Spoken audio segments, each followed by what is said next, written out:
ሰላም ውድ አድማጮች እንደምን ዋላችሁ። በዛሬው ሰዓት እንግዲህ ለእንኳን ለክርስቲያን እምነት ተከታዮች እንኳን ለዕለተ ሕማማት አደረሳችሁ። የኢየሱስ ክርስቶስ የዕለተ ዓርብን ስቃይ እና ስቅለትና ሞትን ሲተነተን በሚል ቢቢሲ ያወጣው በጣም ገራሚ ጽሑፍ አለ።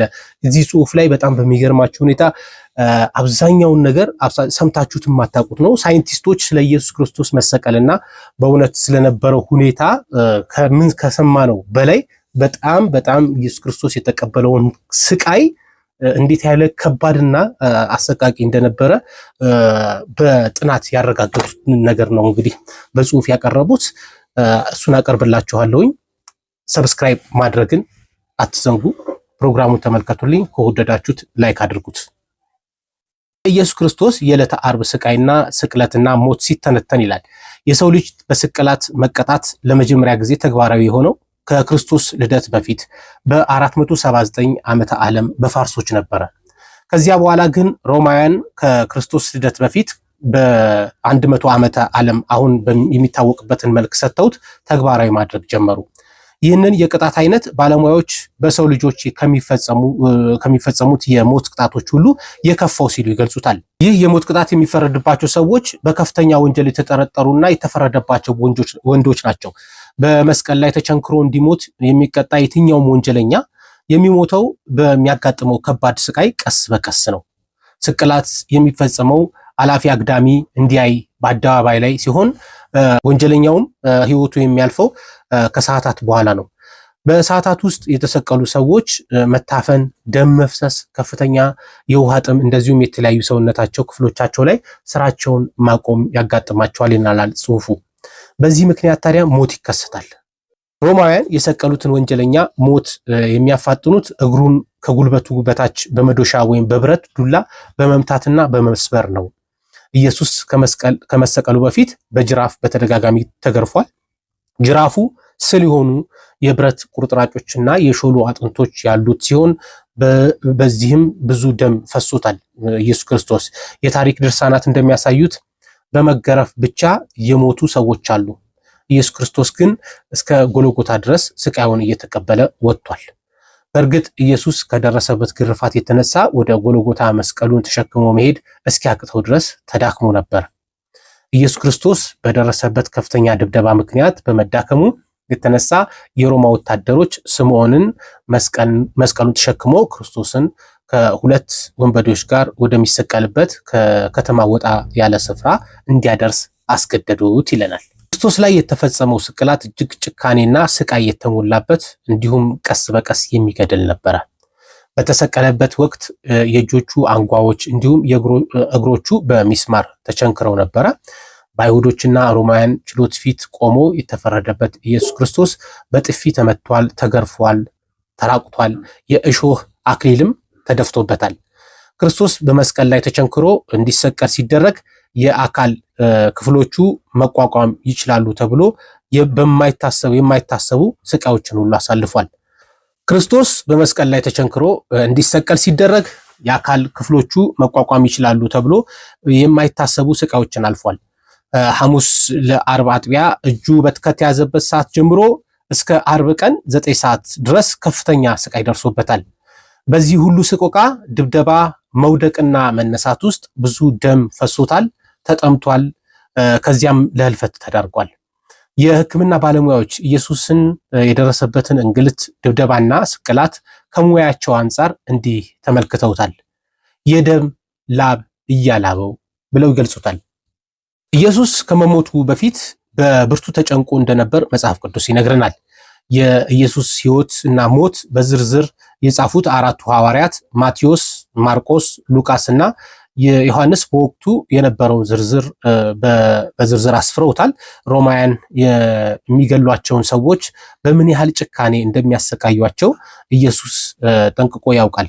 አባት ሆይ ብትፈቅድ ይችን ጽዋ ከኔ ውሰድ እያለ ይጸልይ እንደነበረ በሉቃስ ወንጌል ላይ ተጽፎ ይገኛል። በዚሁ ወንጌል ላይ በፍርሃትም ሲጣጣር አጽንቶ ይጸልይ ነበረ። ወዙም በምድር ላይ እንደሚወርድ እንደ ደም ነጠብጣብ ነበር ይላል። በኢየሱስ ስቅላት ላይ ጥናት ያደረጉ የሕክምና ባለሙያዎች ምንም እንኳን ይህ በጣም አልፎ አልፎ የሚከሰት ቢሆንም የደም ላብ ወይም ሄሞሃይድሬሲስ በከፍተኛ ጭንቀት ውስጥ የሚሆኑ ሰዎች ወይም የደም መፍሰስ ችግር ባለባቸው ሰዎች ላይ ሊከሰት ይችላል። የሕክምና ባለሙያዎች ዘ ጆርናል ኦፍ ዘ አሜሪካን ሜዲካል አሶሲዬሽን ላይ አንድ ሰው ከፍተኛ የስሜት ውጥረት ሲያጋጥመው ቀጫጭን የሆኑ የደም ስሮቹ ሊፈነዱና ደም ከላቡ ጋር ሊቀላቀል ይችላል። ይህ ደግሞ ግለሰቡ ደም እያላበው ያለ እንዲመስል ያደርጋል ሲሉ በሉቃስ ወንጌል ላይ የጻፈውን ያጠናክራሉ። እኩለ ሌሊት እንዳለፈ ኢየሱስ በጌተሰማኔ በካህናት እንደዚሁም በአለቆች በሽማግሌዎችና የቤተ መቅደስ አዛዦች ቁጥጥር ስር ዋለ። በካህናት አለቆች ፊት ቀርቦ ሰራ የተባሉ ወንጀል ተጠቅሶ ተመሰከረበት። ከዚያ በኋላ የካህናት አለቆች ለጲላጦስ አሳልፈው ሰጡት። ኢየሱስ በጌተሰማኔ በመልካም ጤንነት ላይ የነበረ ቢሆንም ሐሙስ ከምሽቱ 3 ሰዓት ጀምሮ እስከ ዓርብ ቀን 9 ሰዓት ድረስ በበርካታ ስቃይ ውስጥ ማለፉን በኢየሱስ ስቅለት ዙሪያ የተለያዩ ጥናቶች ያደረጉ ምሁራን ያስረዳሉ። በቅርቤ በምላቸው ሰዎች መከዳት፣ አካላዊ ድብደባ እንዲሁም አስጨናቂና እንቅልፍ አልባ ሌሊቶች ማሳለፉም ከተመዘገቡት መካከሎች ናቸው። ኢየሱስ ከአይሁድ ወደ ጲላጦስ ችሎት ሲመለስ ቢያንስ 4 ኪሎ ሜትር ያህል እንደተጓዘ ኦን ዘ ፊዚካል ዴዝ ኦፍ ጂሰስ ክራይስት በሚል ርዕስ የቀረበ ጥናት ላይ ሰፍሯል።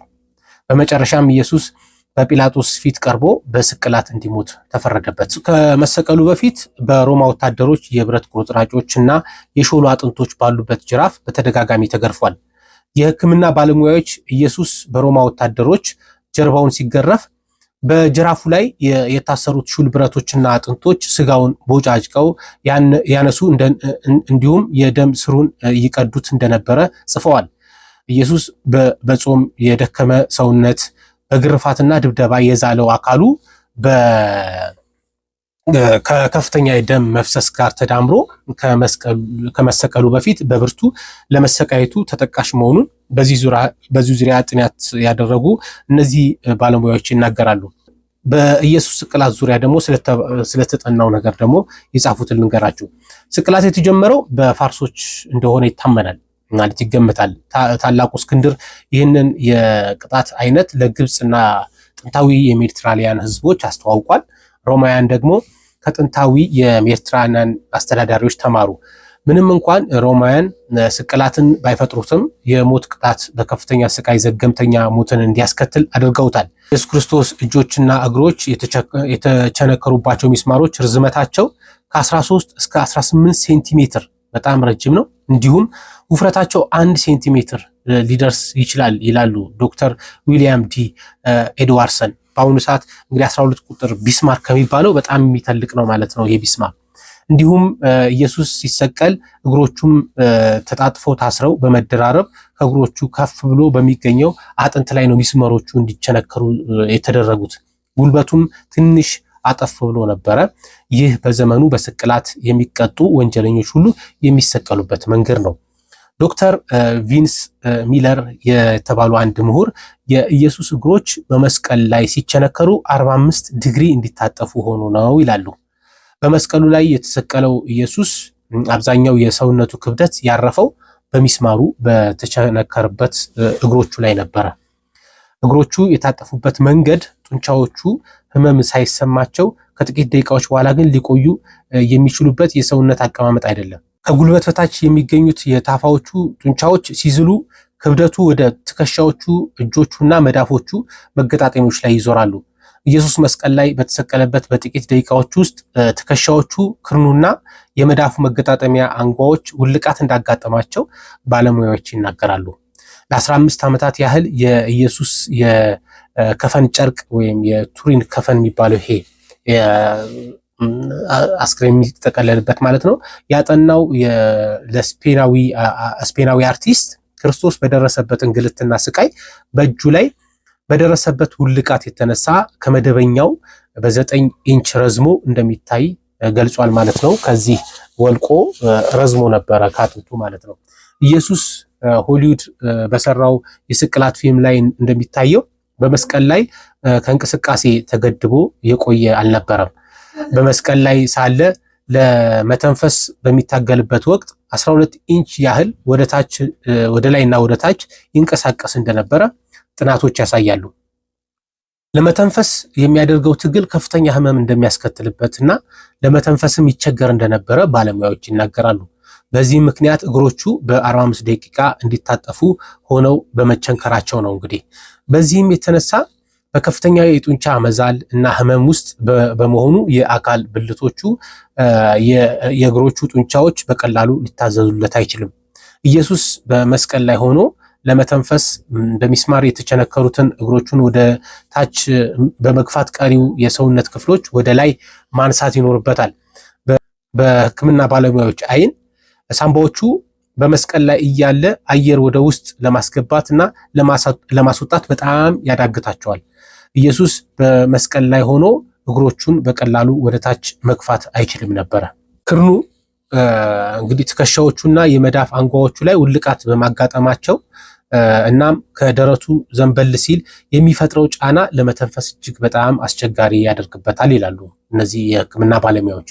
በዚህ የተነሳ በመስቀል ላይ በተሰቀለ በጥቂት ደቂቃ ውስጥ ለመተንፈስ ይቸገራል። ለመተንፈስ በሚታገልበት ወቅት ደግሞ በእግሮቹ እንዲሁም ውልቃት ባጋጠማቸው የላይኛው አካል ክፍሎች ላይ ከፍተኛ ህመም ይሰማቸዋል። ምንም እንኳን በመስቀል ላይ በቆየባቸው ጊዜያት ያለውን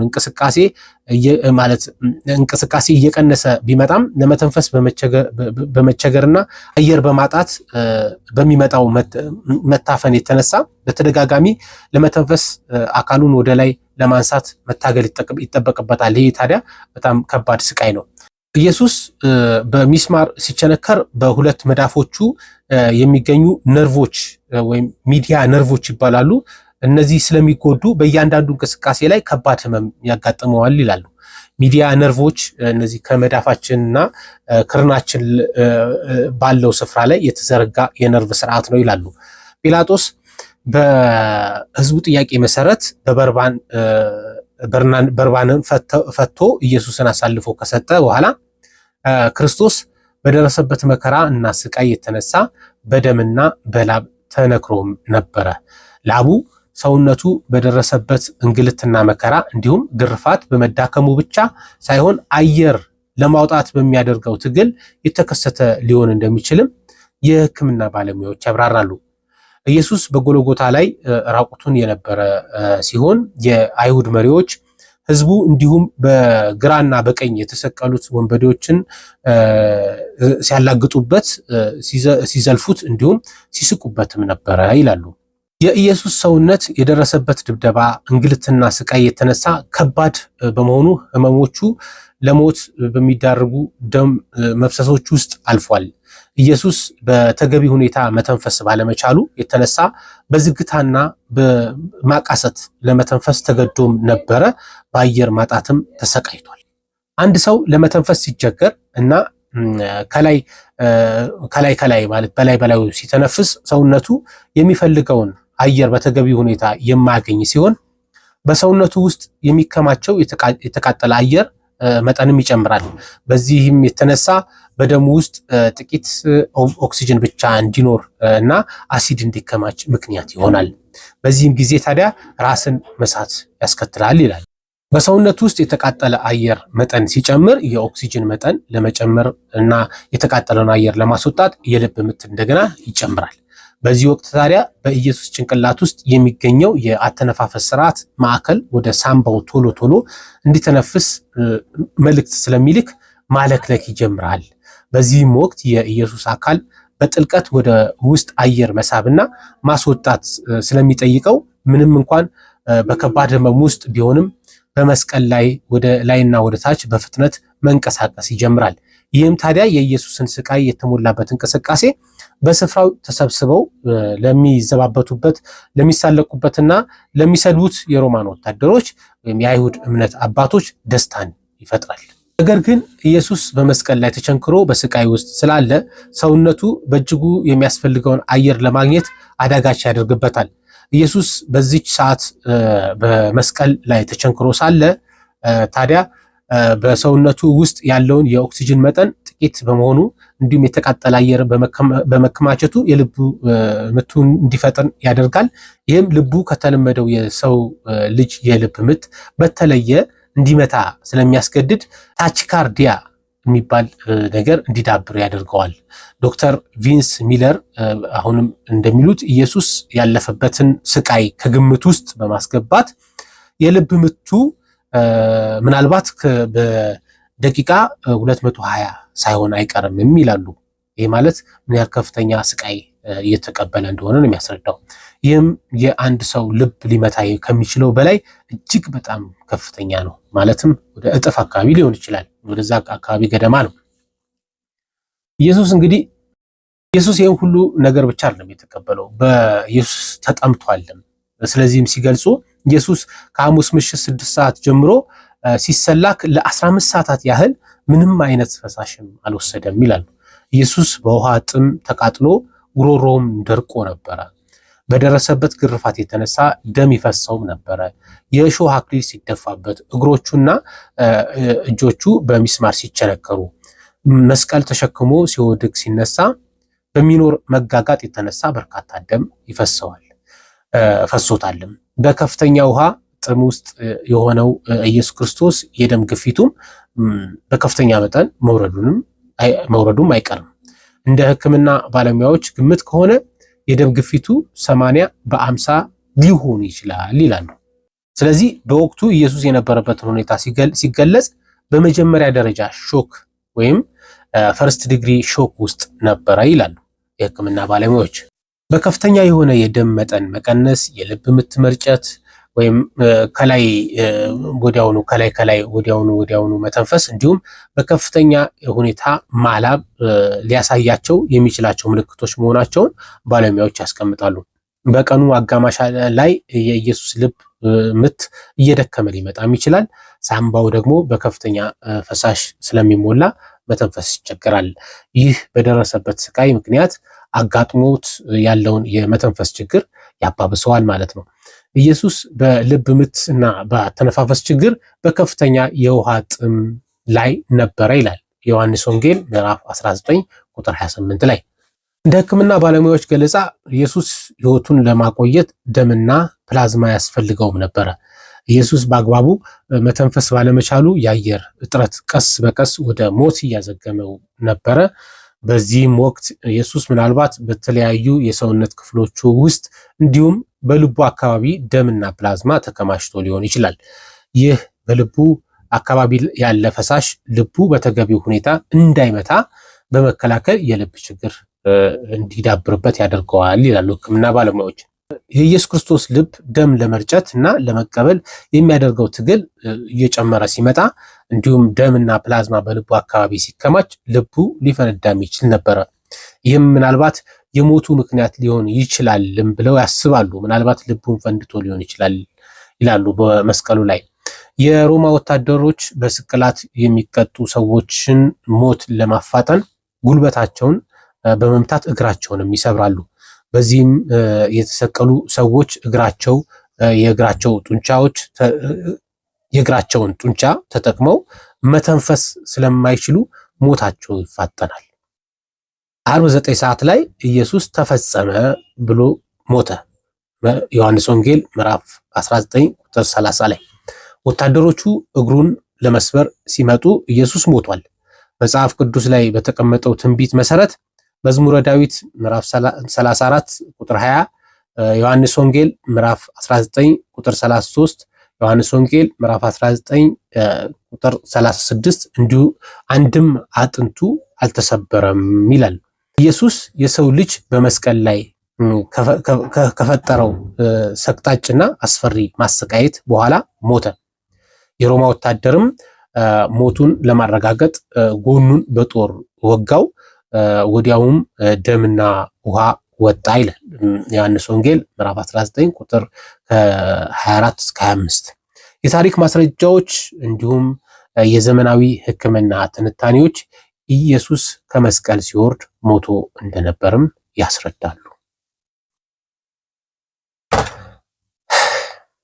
በጣም ዘግናኝ ታሪክ ነው። አሁን እዚህ ካለነው ሰዎች በዚህ ጊዜ ካለነው ሰዎች የኢየሱስን 1% ያህል እንኳን ቅጣት ተቋቁመን ለመቀበል እንችላለን ወይ?